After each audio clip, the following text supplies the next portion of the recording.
You've invested $20 million of your own money into this university. Why? Why is this so important to you? Well, I came up with this concept and I thought, you know, it's interesting. People came to me and they said, you can't train entrepreneurship. And I think that that's probably true the way most entrepreneur schools are operating today. But they're teaching history. What we're trying to do is teach future. We're trying to get entrepreneurs to have it in their hearts and in their souls and in their minds to break down whatever walls it takes to become one of the great heroes of the world. So this is set to open in April. What kind of demand are you seeing?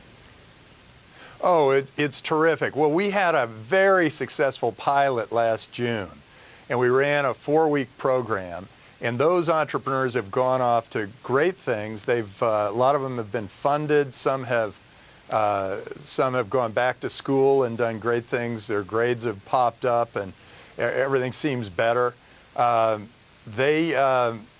I think we've opened their minds up to new worlds. I mean, we had some incredible speakers. We had Ron Johnson, who runs J.C. Penney now and did the Apple stores. We had Cree Edwards, who was a great entrepreneur from the energy field. We had Tony Hsieh, who started Zappos, to come speak. And so their minds have been opened up to what's possible out there. And those students that came out of the pilot are hugely thankful and really making great things happen with their lives. And the new program will be 8 weeks starting in April, and we have had good demand for it, but we still have some spots open. So if you're 18 to 27 and you're looking to start a business, go to draperuniversity.com. It might be just the ticket to get you to become a big success. You know, Tim, we've talked a lot about the proliferation of incubators out there. You know, how is this different, and how do you see these kinds of activities really helping entrepreneurs launch successful, world-changing companies? Well, we do have an accelerator tied to the Draper University. So for those students who create businesses that look like they have great promise, we will move them through the accelerator and help them lift off if they're interested.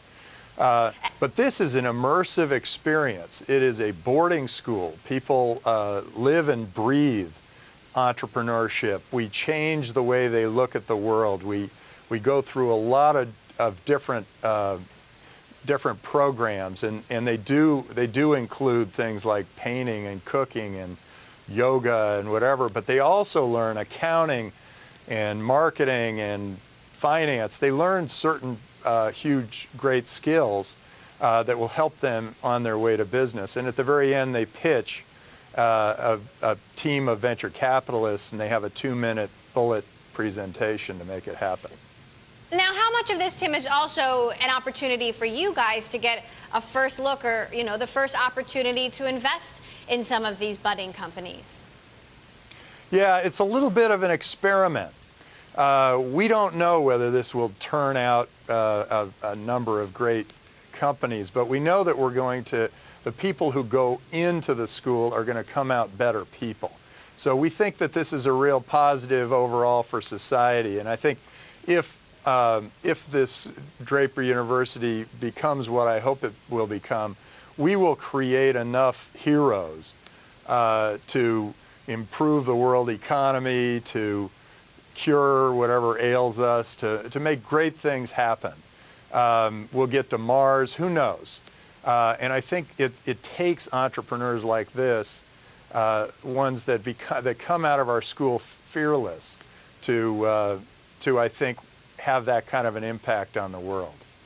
And you can tell from some of the video we're seeing of the school that you're really personally involved in this. You did invest some of your own money in one of the companies, Envision, a medical device company, from the pilot class. How do you decide when to invest your own money and when to take it to the partnership and navigate, you know, the potential conflicts there? Oh, well, of course, everything goes to the partnership first. If the partnership turns it down, then I might decide to invest my own money.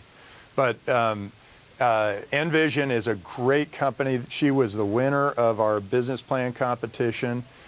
She has a new way of looking through a human body, for a women's body, for different pieces, different types of cancer, and it's a whole new way of doing things.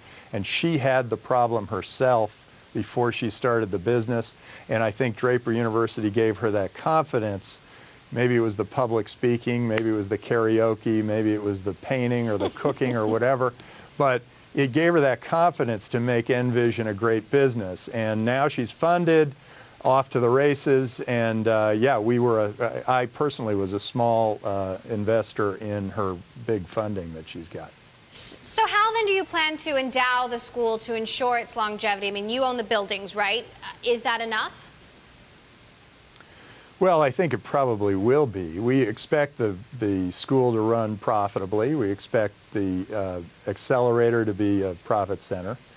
And so I think it has long-term survival written all over it. I also think that we're going to end up with enough people who are who love the school that they'll come back and help it out in any way they can.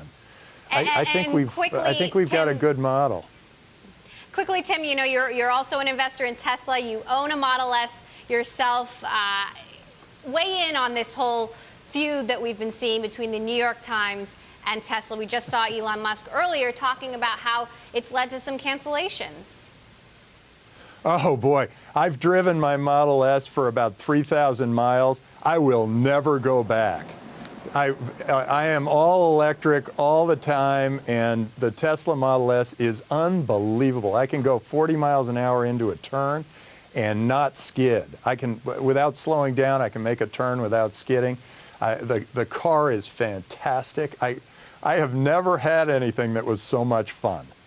And I can shoot through traffic in ways I never believed were possible. The Tesla Model S, unbelievably great. And I can say that with 3,000 miles behind me. I think I'm one of the ones who's driven it the most.